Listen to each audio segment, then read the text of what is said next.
este taller. Este, Muchas gracias, como siempre, al equipo de ExpoDefi que nos brinda este lugar. Esperemos poder, bueno, darles una buena charla a pesar de las circunstancias. Hay que adaptarse, es un contexto difícil para todos, pero bueno, la idea es igual poder participar y compartir, ¿sí? Esta charla se llama Inversión bursátil en Argentina, guía de supervivencia, básicamente porque me parecía que faltaba algo un poco adaptado al contexto local en cuanto a lo que tiene que ver con inversiones. Nosotros hoy en Argentina, bueno, como en cualquier parte del mundo, la mayoría de la literatura que recibimos proviene de, digamos, Estados Unidos, más que nada, países desarrollados, y no hay nada que esté adaptado a nuestra cultura y a nuestra economía, a nuestro sistema, ¿no?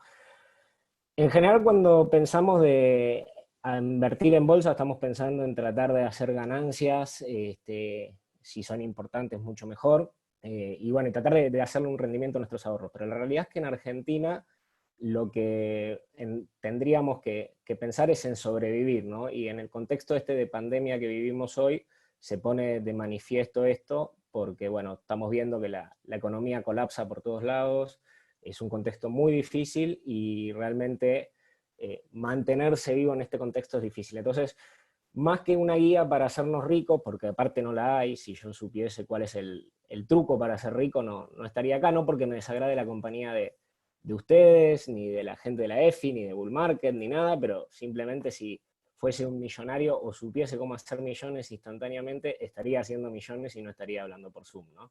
Entonces, un poquito el hilo de la conversación va por ahí.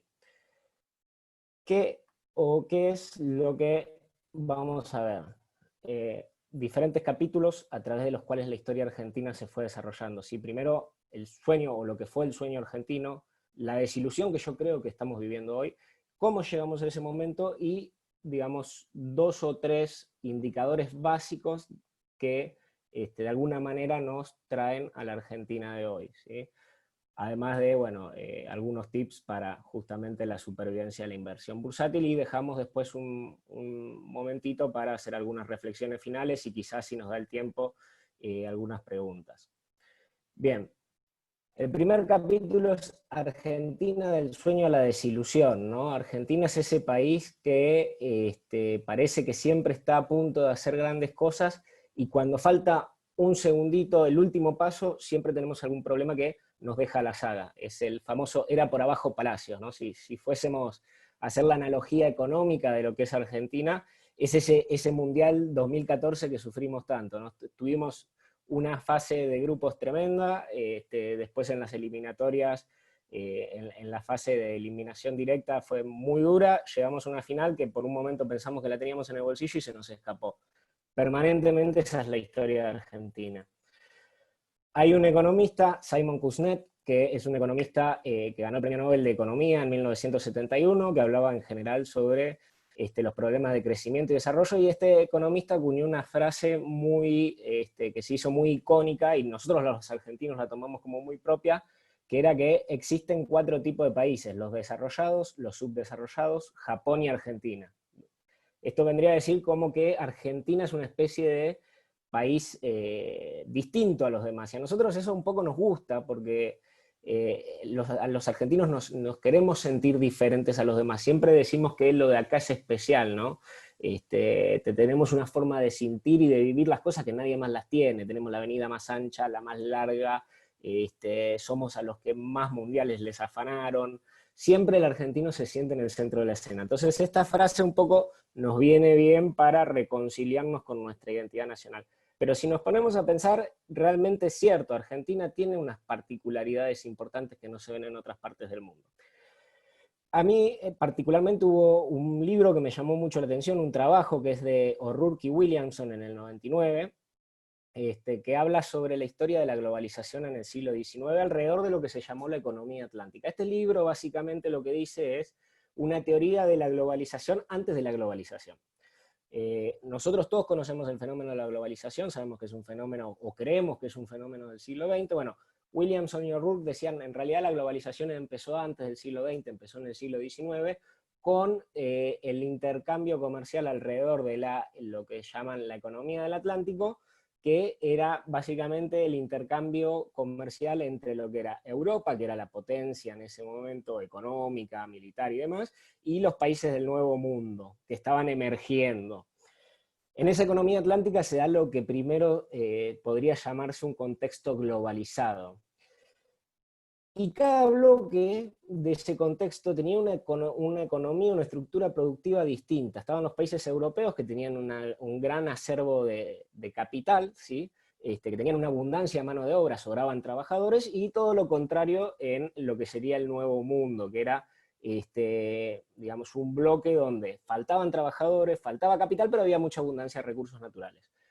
En ese intercambio de recursos empieza a haber una emergencia del Nuevo Mundo, ¿sí? Para acoplarse con los niveles de riqueza más altos de lo que sería el mundo antiguo, y emergen 4 economías muy, muy importantes en ese momento, que fueron Argentina, Australia, Canadá y Estados Unidos. Esas eran identificadas por los autores como las promesas del Nuevo Mundo. Las 4 promesas del Nuevo Mundo eran Argentina, Australia, Canadá y Estados Unidos. Si se ponen a pensar, son países de un background muy parecido. Tenemos territorios amplios, población mayormente inmigrante, abundancia de recursos naturales, y bueno, y esto que comentaba un poco de que eran países recién nacientes y con poca mano de obra, poco acervo de capital. ¿Qué sucede a lo largo del tiempo? Bueno, lo que todos sabemos, ¿no? Australia, Canadá y Estados Unidos se desarrollan. Argentina en ese momento vivía lo que era la etapa de la gran inmigración, la hemos estudiado todos, las hemos escuchado todos, a los argentinos nos encanta decir que somos hijos de inmigrantes, que venimos de Europa, y que de alguna manera nos sentimos distintos al resto de Latinoamérica. Y fue esta etapa, donde estas imágenes que se ven acá son imágenes reales de publicidad o digamos, comunicaciones que se hacían en Europa para gente que quería venir a Argentina a radicarse y a tener un futuro mejor. Hoy es todo lo contrario. Hoy agarramos, abrimos un diario, cualquier diario que sea, cualquiera de estos que se ven acá, y la gente está pensando en emigrar justamente, es lo contrario, se quieren ir de Argentina. Y fíjense que son titulares que no se limitan a hoy, que estamos en contexto de pandemia con un país en dificultades. Del año 2000, del año 2001, del 2015, del 2017, del 2019, pasan los años y Argentina sigue atrapado en la misma problemática de que no puede contener a su población o no le ofrece una respuesta acorde a lo que necesitan, ¿sí? Hoy la gente se va, ¿sí? De un país a donde antes venían inmigrantes, hoy la gente está desesperada por irse. Entonces, ¿qué fue lo que pasó que nos llevó a este contexto? Como dijo el expresidente Macri, pasaron cosas, ¿sí? Y esto no se lo tome nadie personal, porque ya me lo han dicho en otras charlas. A mí me gusta mucho utilizar recursos de la realidad, porque en definitiva estamos atados a nuestra realidad. Me gusta mucho utilizar recursos de lo que nos pasa en el día a día para explicar este tipo de cosas, así que no es nada personal con el presidente Macri, a quien considero una persona fenomenal, expresidente Macri, pero la frase que acuñó fue tuvo una repercusión muy amplia, y la verdad que sí, nos pasaron cosas, un montón de cosas nos pasaron. ¿Qué fue lo que nos pasó? Tomo un resumen de un trabajo de Marcelo Capello, de la Fundación Mediterránea para IDERAL, que para mí resume muy bien esto que estamos hablando. Este trabajo lo que buscaba era identificar algunos patrones de la economía argentina en los últimos 50 años, y los hallazgos que hace son tremendos, ¿sí? Después nosotros vamos a ir repasando algunos puntos en particular que a mí me parecen interesantes, pero escuchen los datos que tiene Marcelo Capello en su trabajo, son realmente impactantes. En los últimos 50 años, sí, 50 años, yo tengo, para que todos sepan, tengo 32 años, los cumplí ayer, así que no había nacido todavía. En los últimos 50 años, Argentina tuvo 16 meses de alza en la actividad económica por cada 12 meses de caída, es decir, 42% del tiempo en recesión. La mitad de los meses prácticamente. Tasa de inflación promedio del 83% anual, ¿sí? 83% anual de tasa de inflación. En el medio tuvimos 3 hiperinflaciones, 1975, 1989 y 1990, con caída del salario privado, ¿sí? En 1 de cada 2 años, es decir, un año crecía el salario real, otro año caía. a tal punto que hoy un trabajador gana en promedio, salario real registrado, el que se ve en RIPTE, es del 55% de lo que había en 1970. Aumento de la emisión monetaria del 86% anual promedio, ¿sí? Si se fijan, vean bien cómo coincide el dato de lo que es la inflación con el dato de la emisión monetaria. Es casi un calco, ¿no? Para los que dicen que la emisión monetaria no tiene nada que ver con la inflación. Tuvimos en el medio 4 cambios de moneda, ¿sí? 4 cambios de moneda, pasamos por los pesos ley, peso moneda nacional, etcétera, etcétera. Y hoy, un peso de hoy es equivalente a 100.000 millones de pesos de 1970. Imagínense si habremos destruido nuestra moneda, que tenemos que decir que un peso hoy es equivalente a 100.000 millones de pesos de 1970. Tuvimos déficit financiero del sector público el 69% del tiempo, crecimiento de la deuda en dólares de un 1.200% en dólares constantes, y 8/9 defaults, porque ahora estamos discutiendo si vamos al default o no vamos al default con Martín Guzmán, ¿sí? Lo relevante de esto es que tuvimos casi 8 defaults, pero fíjense que tuvimos 2 en el siglo XIX, 2 en el siglo XX y 2 en el primer cuarto del siglo XXI, o sea, como que de alguna manera estamos acelerando la dinámica, cada vez pasan menos años entre default y default, y eso es realmente preocupante, ¿sí? Bien. Entonces, ¿qué variables a mí me interesan ver de Argentina para entender el contexto donde vamos a operar antes de saltar a la parte de los tips? ¿Sí? Porque si no entendemos el contexto no podemos después prepararnos para operar en Argentina. Yo creo que hay muchos factores que, bueno, todos esos que estaban en el trabajo de Marcelo Capello son factores relevantes, por supuesto, explican la situación en la que nos encontramos hoy, pero creo que hay 2 o 3 factores que son típicos de Argentina. Porque, por ejemplo, si ustedes me dicen, creció el endeudamiento, bueno, en muchos países del mundo creció el endeudamiento, vivimos en un mundo de tasa cero, con lo cual, digamos, muchos países aprovecharon esa financiación barata que existe para crecer. Entonces uno se va a encontrar y decir, pero Estados Unidos está endeudado, Japón está endeudado, es cierto, sí, hay muchos países desarrollados endeudados. Después, por ejemplo, bueno, puede haber déficit fiscal, es cierto, hay muchos países con déficit fiscal, hoy lo estamos discutiendo en la pandemia, si Alemania gasta, si no gasta, pero lo hacen desde otro contexto. En Argentina, lo que nos ha impedido de alguna manera desarrollarnos no es tanto el ítem por ítem, sino el conjunto de cosas. O sea, no se da en otro país que haya un conjunto de cosas tan explosivas todas juntas como en Argentina. Y de todos esos puntos a mí me gustaría destacar 2 en particular que creo que son muy propios de Argentina y no se ven frecuentemente en otro lado. El primero es el crecimiento económico, ¿no? Que un poco lo tenemos que poner entre signos de pregunta como está ahí, porque ¿tenemos crecimiento económico en Argentina? Eso es una pregunta genuina, ¿no? Realmente es difícil reconocer una etapa de crecimiento armónico y a lo largo del tiempo sostenido, ¿no? En Argentina.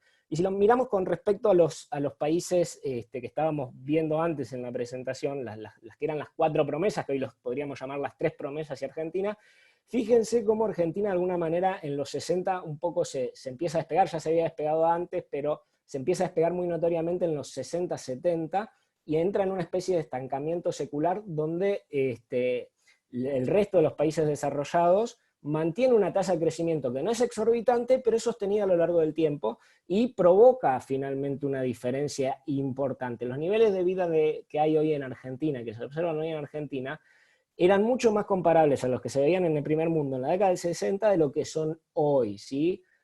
La brecha prácticamente se duplicó. Ahora, está bien, ustedes me dirán, estás comparando quizás con los países que son de los más importantes del mundo, ¿no? Estamos hablando de Australia, Canadá, Estados Unidos. Vamos a bajar un escalón, ¿sí? No nos comparemos más, porque a los argentinos nos encanta decir que somos el país más desarrollado de Latinoamérica, que somos hijos de inmigrantes, que somos la Europa de América Latina, pero ya no nos da para compararnos con ellos. Entonces, bajemos un escalón, vamos a compararnos con países latinoamericanos que nosotros de alguna manera nos hemos identificado a lo largo del tiempo.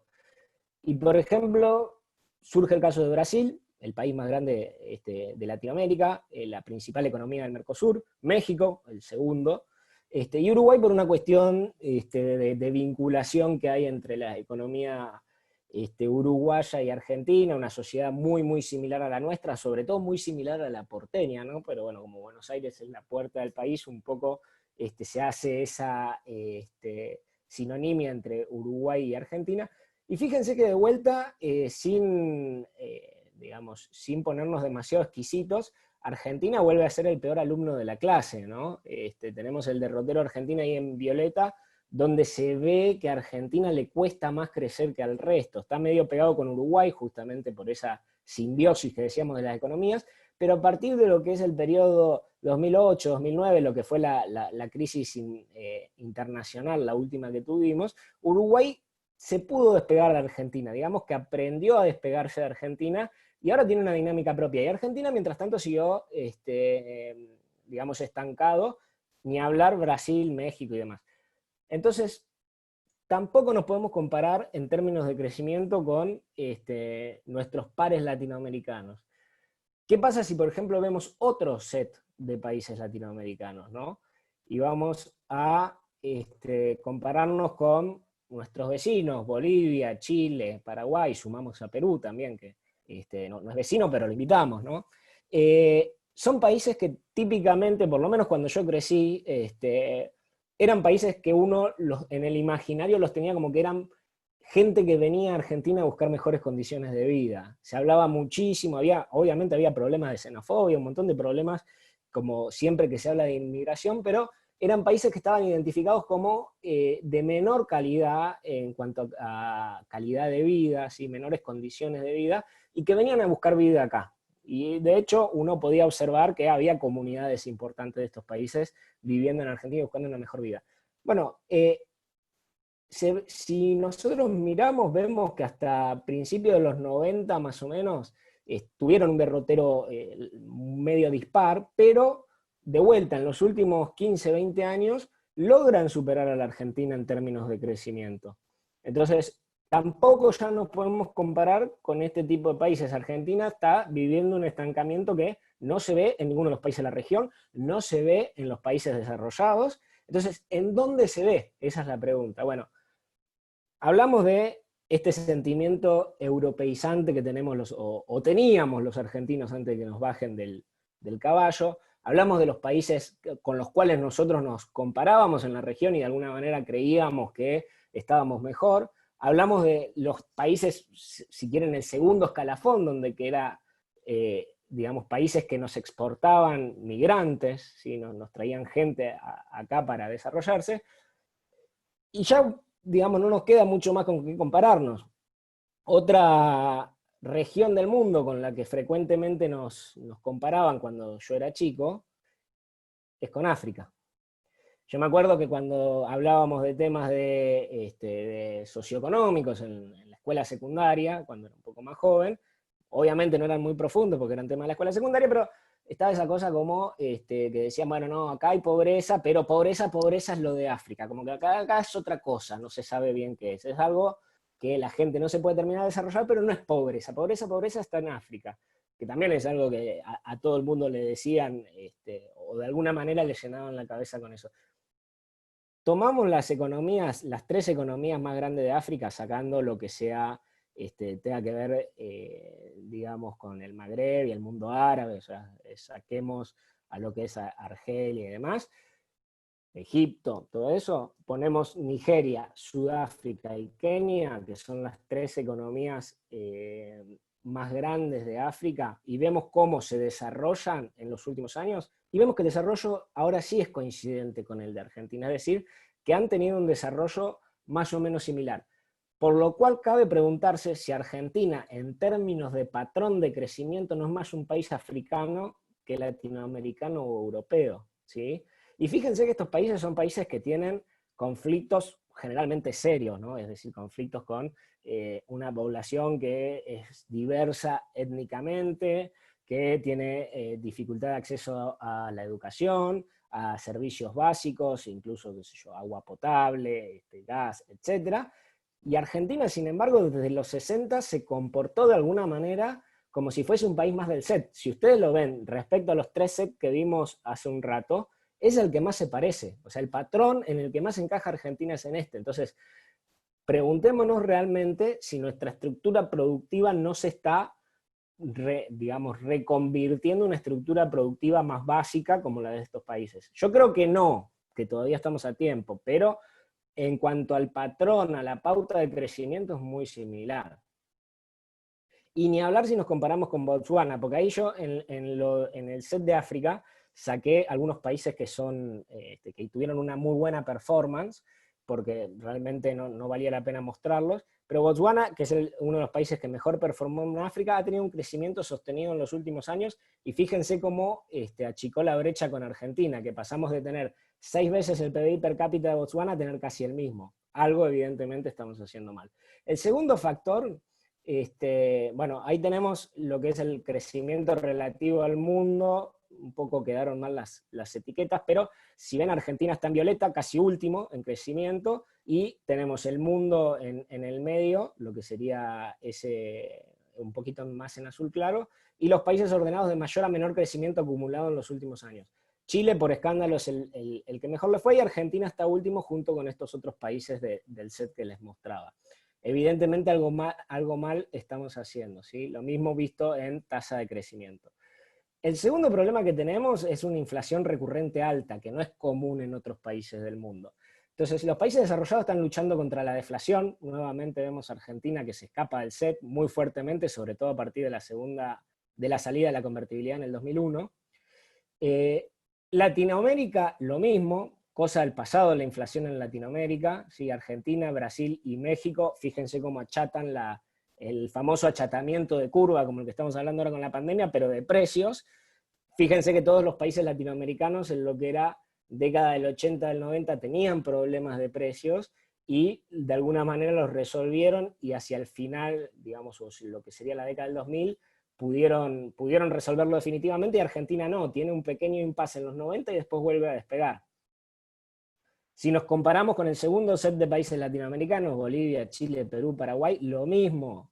O sea, es decir, les costó un poquito más quizás resolver la problemática inflacionaria, pero siguen estando muy por debajo de Argentina. Hoy en ningún país de América Latina la inflación es un problema, salvo en Venezuela y en Argentina, ¿verdad?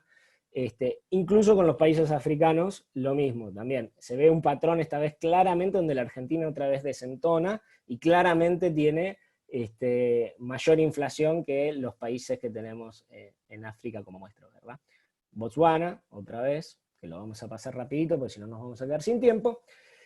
Y volvemos a ordenar el set de comparables. Fíjense la inflación promedio anual de la última década de Argentina. Tenemos, el numerito que importa es el que está arriba, el de abajo es otra etiqueta.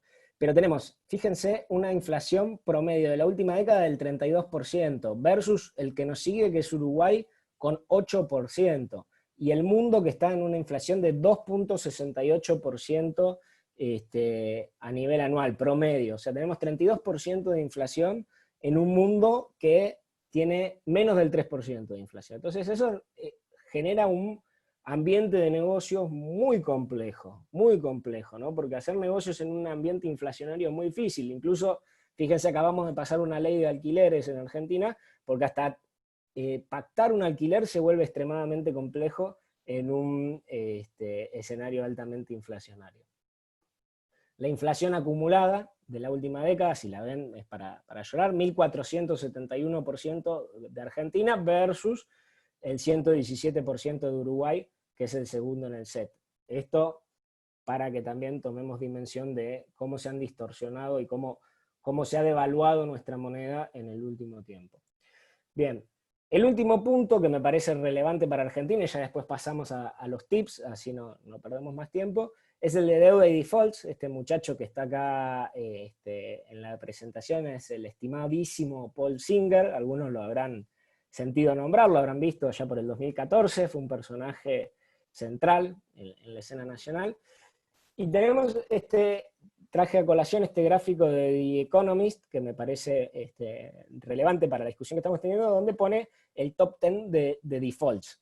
Y vemos que Argentina está en el top 10 de defaults, pero de alguna manera no es el que más default tiene. Tenés Ecuador, Venezuela, Uruguay, Costa Rica, Brasil, Chile, todos esos tienen más default que Argentina. Perú, México, Turquía tienen la misma cantidad de default que Argentina. Entonces, ¿por qué Argentina tiene esta reputación tan mala y los otros países no?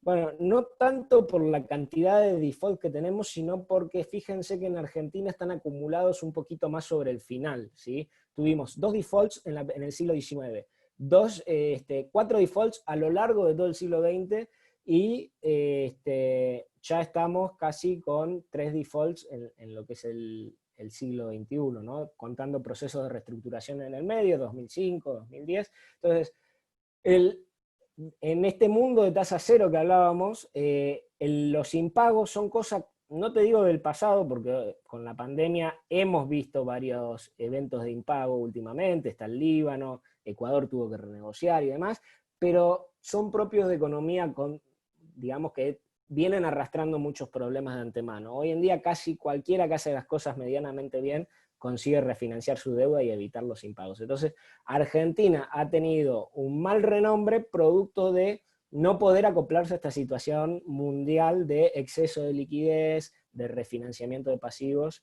y demás.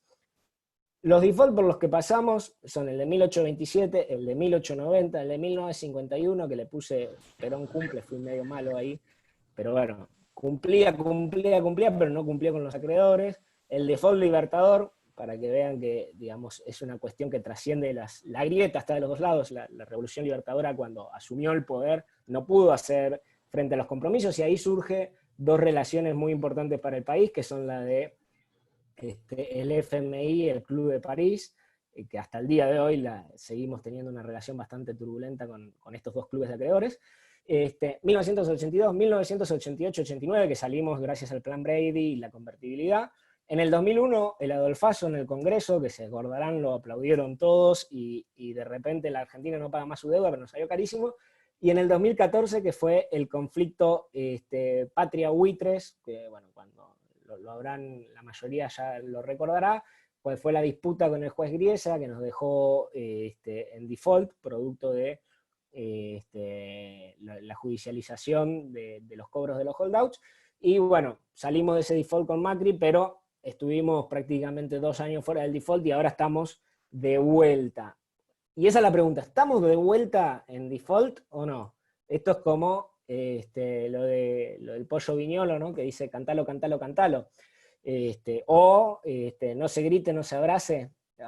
Estamos en las puertas de ver si eso no es, entró o no entró esa pelota.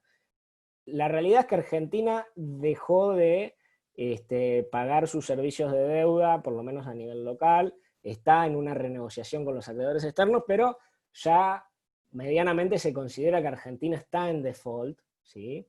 Pero no se termina o no termina de generar todas las consecuencias que uno puede esperar de un default, porque todavía se está en proceso de negociación, más allá de los amagues que hubo de un lado y de otro, no se terminó de tirar la toalla, ¿sí?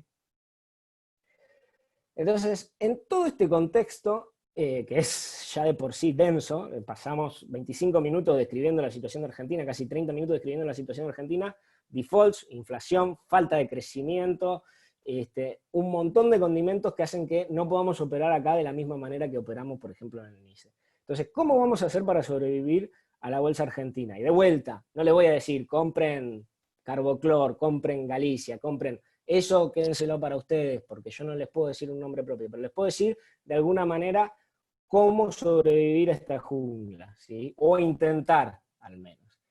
Lo primero es cuidado con la nominalidad, porque yo estoy cansado de ver artículos en diarios que dicen el Merval subió no sé cuánto por ciento, todo sube, la leche sube, vimos hace un rato 1400% de inflación acumulada solo en la última década. Si nos vamos para atrás es una guasada, el número lo tenía calculado, creo que está en una de las diapositivas, pero no me detuve ahí porque no hay tiempo, pero todo en Argentina sube en términos de peso, y en realidad no es que todo sube, sino que lo que baja es el peso, pierde valor día a día. Entonces tengan cuidado cuando ven un gráfico de este estilo, como el que está acá, que es el rendimiento del Merval en los últimos años, porque si uno lo compara, por ejemplo, como un benchmark con la suba del dólar, fíjense que de alguna manera estamos en un territorio donde el dólar y el Merval han subido más o menos lo mismo, al menos desde 2011, 2012. O sea, en los últimos 10 años, si yo hubiese invertido en dólares, si hubiese invertido en el Merval, más o menos estaba a mano. Si invirtieron en el 2017, que fue el pico de la cotización histórica, obviamente hoy están en términos de dólares muy por debajo. Pero bueno, hay que tener cuidado con esto, ¿no? Todas las subas en el mercado argentino son mucho más violentas y abruptas por la alta nominalidad que tenemos. Hay un libro que se llama Stocks for the Long Run, que lo que dice básicamente es, bueno, vos si no tenés un plan de inversión muy sofisticado, lo que tenés que hacer es invertir en acciones a largo plazo que siempre de alguna manera esa estrategia termina rindiendo. Si nosotros miramos un gráfico largo, por ejemplo, sacado un artículo de Brian Taylor, que muestra el desarrollo del valor de las acciones en Argentina desde 1870 hasta casi principios de los 90, vemos que Argentina durante muchísimos años pasó por picos y valles, y para recuperar la cotización que tenía en 1870 el conjunto de valores de Argentina tardó más de un siglo. Y la verdad que encantadísimo con Stocks for the Long Run, invertir en el largo plazo, pero un siglo es un montón, ¿sí? No va a haber nadie vivo. Entonces, en Argentina el largo plazo no existe, ¿sí? Hay que manejar tiempos muchísimo más compactos, no es como Estados Unidos, que yo pongo, bueno, acompaño el crecimiento de la economía. Acá no hay una economía a la cual acompañar, porque nuestra economía es cíclica permanentemente, ¿sí? Un poco relacionado al gráfico que veíamos 2 diapositivas antes, el Merval en dólares, al tipo de cambio oficial, ni siquiera contó con liquidación. Fíjense el retroceso que tuvo en los últimos años. O sea, volvimos a los valores de 2012, 2013, previo a que el kirchnerismo pierda esas elecciones legislativas que adelantan un poco la salida del poder de parte del kirchnerismo, que empieza el rally previo a Macri, ¿no? Hoy estamos de vuelta en esos valores. Entonces, fíjense que si yo invertí en el largo plazo, probablemente hice un muy buen negocio si entraba en 2013 y salía en 2017, pero hoy, si me quedé adentro, estoy 7, 8 años después en el mismo lugar. Entonces, y con pérdida de poder adquisitivo del dólar, porque el dólar también pierde valor, aunque me parezca mentira. Entonces, siempre en Argentina hay que pensar en plazos o ventanas temporales más cortas. Argentina, digamos, dentro de lo que es el índice MSCI, que se dedica a crear índices financieros para lo que es la replicación de los distintos conjuntos de valores a lo largo del mundo. Si nosotros comparamos Argentina con el MSCI emergente, vemos que Argentina tiene un montón de categorías a través de las cuales el MSCI decide la ponderación, pero quiero que le presten atención a la primera, que es la volatilidad. Y el MSCI dice, para abajo, ¿no?, saca ponderación, para arriba sube. Dice, Argentina lo que más ponderación le saca en el MSCI es que tiene una poca baja volatilidad, o sea, es decir, una volatilidad muy alta. Estamos hablando de compararnos con países que son emergentes, no son países del primer mundo. Entonces, aún comparado a los emergentes, Argentina es un país de altísima volatilidad. Eso lo tienen que tener presente cuando vayan a operar. Tienen que tener nervios de acero y estar dispuestos a ver la comitente subir mucho y bajar mucho. Si no pueden hacer eso, tienen que ver alguna manera de invertir quizás en otros instrumentos de inversión que no sean acciones o bonos, ¿no? Si lo vemos en un caso concreto, digamos, en lo que fue diciembre del 2019, para alejarnos de todo este contexto de pandemia que de alguna manera enrarece el análisis, porque no vamos a decir que esto es lo más normal del mundo, ¿no?, lo que estamos viviendo. Vamos a antes de que llegue la pandemia a Argentina, antes de que llegue a Estados Unidos, antes de que impacte en el mundo. ¿Qué había pasado en diciembre del 2019? Bueno, tuvimos una suba espectacular de acciones, bonos y sobre todo bonos en pesos, ¿no? Ahí tienen los rendimientos, son elocuentes. En un solo mes tuvimos rendimientos que superan por mucho el rendimiento de un plazo fijo en un año.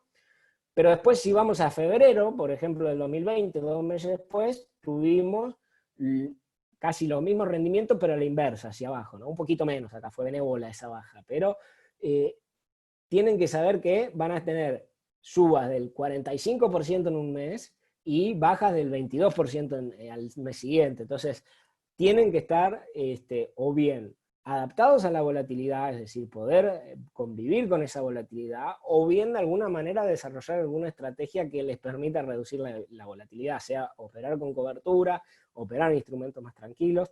Pero Argentina es un gran país de oportunidades si uno tiene muy buen timing. El problema es que el timing es bastante, digamos, bastante raro de mantenerlo en el tiempo. Hay en general estudios que dicen que uno no puede hacer market timing todo el tiempo. Puede tener una buena entrada en algún momento, quizá por casualidad, por lo que sea, pero le cuesta mucho sostener a lo largo del tiempo un buen timing. Entonces, si ni los mejores especialistas del mundo son capaces de mantener un timing bueno a lo largo del tiempo, en Argentina tenemos que diseñar estrategias que nos permitan o reducir la volatilidad o bien saber que estamos jugando con esto. Es decir, no vamos a vender nuestra casa y nos vamos a timbiar la plata en la bolsa. Relacionado a la volatilidad, un factor a observar es la liquidez. Si yo quiero salir de una inversión, yo necesito que esa inversión sea líquida. ¿Por qué? Porque cuando los activos suben, es muy sencillo venderlos, porque hay demanda, la demanda puja por entrar, entonces yo fácilmente lo puedo vender, más allá de que sea líquido o no tan líquido. Ahora, cuando hay algún tipo de problema que restringe o que genera un evento de venta, un sell-off, como se dice, si yo estoy en activos poco líquidos, es más probable de que yo pueda o me cueste más salir indemne. Es lo que se llama el efecto puerta 12, coloquialmente, que rememora la tragedia de la Puerta 12, donde mucha gente quiso salir por el mismo lugar y se generó una avalancha humana. Esto es lo mismo, se genera una avalancha de precios que hace que las cotizaciones de estos activos y líquidos sufran aún más. El reverso también es cierto, en general, cuando se dan subas, estos activos pegan unas subas impresionantes, pero si yo me meto en uno de estos activos, que no son necesariamente los que están acá en la lista, yo los puse como un ejemplo, es el panel general, que es lo que negocia menos en sentido relativo de lo que se negocia en Argentina. El panel general son las acciones que menos se negocian, pero si yo me meto en uno de estos activos, tengo que saber que voy a tener menor liquidez y mayor volatilidad. ¿Estoy dispuesto a aceptarlo? Sí, ¿no? Porque es muy lindo decir, bueno, subió tal acción, subió un 400%, pero si es una acción poco líquida, quizás con que haya salido un artículo en un diario, una recomendación de algún broker grande, alcanza de por sí mismo para provocar el movimiento. Entonces no se diferencia muy bien si es algo genuino o no. De vuelta, no estoy apuntando a ninguna empresa en particular, pero sí saber de que en Argentina es mucho más fácil influenciar las cotizaciones que en el exterior. Entonces, si yo voy a trabajar en un mercado poco líquido, por lo menos voy a tratar de referirme o mantenerme en los activos que tienen mayor liquidez. Vinculado a eso, plaza chica, manija grande, como dice el dicho, pueblo chico, infierno grande. Bueno, acá, plaza chica, manija grande. Si yo tengo una plaza muy líquida, es muy fácil de manipular, y puede que eso ocurra, efectivamente. Después la CNB tomará cartas en el asunto o hará lo que tenga que hacer, pero hay que tratar de tener cuidado cuando uno ve que hay una recomendación muy masiva o muy consistente de activos que son muy líquidos o plazas muy chicas, porque el mercado es enemigo de los consensos. Si todo el mundo está recomendando algo, puede que algo pueda fallar, y si falla, de vuelta, puerta 12. Entonces, evitar o tratar de por lo menos soslayar antes de meter la plata ahí. De todas maneras, hay espacio para seguir agrandando el volumen de operaciones, porque Argentina opera muy poco. Fíjense en estos gráficos de volumen que salen de IAMSE, lo que son los volúmenes de operaciones. Más de la mitad son títulos públicos, que son los títulos del Estado Nacional. Tenemos cauciones y pases, que es como el plazo fijo bursátil, casi entre un 30 y un 40%, y lo que es acciones es un 1 y pico, 2%, o sea que hay muchísimo espacio para aumentar el volumen de operaciones, ¿sí? Esto, como en todos lados, gestionar riesgos, stop loss y position sizing, como les decía, en Argentina es muy difícil invocarle al largo plazo, porque es un país muy cíclico. Es muy difícil invocarle al market timing, porque eso es una regla universal. Entonces, por lo menos, tomemos medidas de gestión de riesgo, que es el stop loss, que el que no sabe lo que es un stop loss es básicamente decir, bueno, yo inicio la posición en, por decirles un valor, 100, y esta posición la voy a mantener siempre y cuando no baje de 90, porque si baja de 90 yo prefiero asumir la pérdida de 10 y salir y a otra cosa, y no quedarme como inversor de largo plazo un valor que no sé cuánto va a ser. O sea, la destrucción del valor de el Merval en dólares desde el 2017 para acá, en muchas acciones ha sido del 80%. Entonces yo no quiero perder el 80%. Pongo hasta el 10 y salgo. Y position sizing es básicamente lo que me da es cuánto capital yo arriesgo. En general, si no se arriesga más del 5% de la cuenta en una sola inversión, eso lo maneja cada uno, pero es importante que lo tengan muy en claro a la hora de invertir, sobre todo en un mercado como este. Otra frase que hay dando vueltas, que es muy conocida en el ámbito bursátil, que dice, cash is not trash, cash is king. El cash no es basura, el cash es el rey. Porque justamente cuando se dan estas situaciones de estrés financiero, el que tiene liquidez, primero no necesita salir a malvender activos ni pasar por ese proceso de puerta 12 ni nada, y además que puede aprovechar justamente los pánicos bursátiles para hacer compras de descuento, como le dicen, el famoso buy the dip. Pero en Argentina tenés un problema porque si estás mucho tiempo en cash, podés llegar a sufrir una desvalorización de tus saldos líquidos. El peso pierde valor permanentemente, con el dólar es muy difícil, porque si ustedes se fijan, dice, bueno, quédate líquido en dólares. Sí, pero el dólar en la bolsa valía casi 130 mangos hace 3, 4 semanas, y hoy estás hablando de un dólar de 105 pesos. Entonces, me quedé en cash, pero fue como estar dentro de una inversión, porque en ningún otro país del mundo pasa que el cash se desvaloriza tan rápido como en Argentina, o la conversión de la moneda local a la moneda dura cuesta tanto como en Argentina, ¿verdad? Otro tip más, y ya vamos cerrando para ver si llegamos a hacer algún poquito de consultas, es lo que decía Groucho Marx: estos son mis principios, si no le gusta tengo otros. En Argentina eso aplica siempre, ¿sí? La Argentina no tiene estabilidad jurídica, muchas veces la interpretación de la ley está sujeta a lo que le conviene al gobierno de turno o a lo que le conviene a ciertos actores de poder. Es lamentable que tenga que decir esto, pero es real, todos sabemos que en Argentina la ley y las reglas del juego cambian permanentemente, así que estar atento a eso, ¿no? En ese sentido, caja de valores es un instrumento importante. ¿Por qué? Porque entre todos esos cambios de ley hemos sufrido muchas confiscaciones. Caja de valores está a resguardo, no se confisca, eso lo pueden averiguar con su broker, no le voy a dedicar más tiempo porque si no, no llegamos, pero averígüenlo. Toda inversión bursátil que está depositada en caja de valores nunca jamás ha sufrido confiscaciones. Es algo no menor en este contexto. La importancia del gobierno: el gobierno siempre está metido en Argentina, no es una economía de libre mercado donde cada cual hace lo que quiere, el gobierno tiene muchísimo peso en sus decisiones, es importante que las decisiones de inversión que tomemos anticipen de alguna manera las jugadas de los gobiernos, ¿no? Como en la película esta de Una mente brillante, que el tipo trataba de anticipar los movimientos con los amigos en el bar para conquistar a la rubia. Bueno, lo mismo, anticipemos los movimientos que pueden llegar a hacer el gobierno o los otros sectores importantes. Diferencia de monedas: no producimos dólares, ninguna moneda en realidad, pero menos que menos dólares. Entonces, si vamos a invertir en deuda en dólares, tengamos cuidado que el acceso al mercado de cambios puede ser un problema extra, ¿sí? Y para cerrar, y ya los dejo con esto, lo que decía Warren Buffett: en un país complejo la simpleza es todo. Invierte en un negocio que hasta un tonto pueda dirigir, porque efectivamente un tonto lo hará. ¿Qué quiere decir esto? Que nosotros no podemos depender del management de una compañía. Si la compañía necesita muchos rebusques para funcionar, porque es un negocio muy complejo, es difícil que funcione en un contexto como el de Argentina. Entonces, negocios simples que funcionen en todos los contextos son mejores para lo que es el ambiente bursátil argentino. Tener siempre un plan B, salida rápida, una cuenta en el exterior no cuesta nada, se puede hacer con muchos brokers, bull market brokers inclusive. Tengan una cuenta en el exterior, aunque sea para tener una puerta de salida en el momento en que lo necesiten.